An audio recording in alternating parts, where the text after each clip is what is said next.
Hi అండి అందరికీ tutti frutti ఎలా ప్రిపేర్ చేసుకోవాలో వాటర్ మిలన్తో ఈ వీడియోలో చూసేద్దాం. ముందుగా అయితే మనం వాటర్ మిలన్ తినేస్తాం కదా, తర్వాత మిగిలిన దీన్ని తొక్క తీసేసి ఇలా చిన్న చిన్న ముక్కలుగా కట్ చేసుకోవాలి. ఇలా కట్ చేసుకున్న తర్వాత ఇవి పక్కకు పెట్టుకొని మనం వాటర్ అయితే బాయిల్ చేసుకోవాలన్నమాట. వాటర్ బాయిల్ అయిన తర్వాత ఈ పీసెస్ అన్నీ అందులో వేసేసి ఒక 10 నిమిషాలు బాగా మరగనివ్వాలి.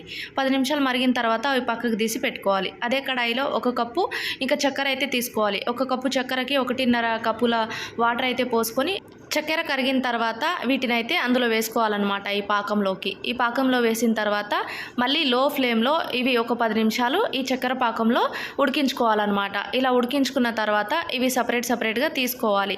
ఒక 3 బౌల్స్లో సపరేట్గా తీసుకున్న తర్వాత ఇంకా మనం ఫుడ్ కలర్ అయితే యాడ్ చేసుకోవాలన్నమాట. ఒక దాంట్లో ఎల్లో, ఒక దాంట్లో గ్రీన్, అలాగే ఒక దాంట్లో రెడ్, అలా మనకి ఇష్టమైన ఫుడ్ కలర్ని వేసేసి ఇవి ఒక రోజు ఎండబెట్టుకోవాలన్నమాట. అట్లయితే మనకు టూటీ ఫ్రూటీ అయితే రెడీ అయి. వీడియో నచ్చితే లైక్ చేసి సబ్స్క్రైబ్ చేసుకోండి.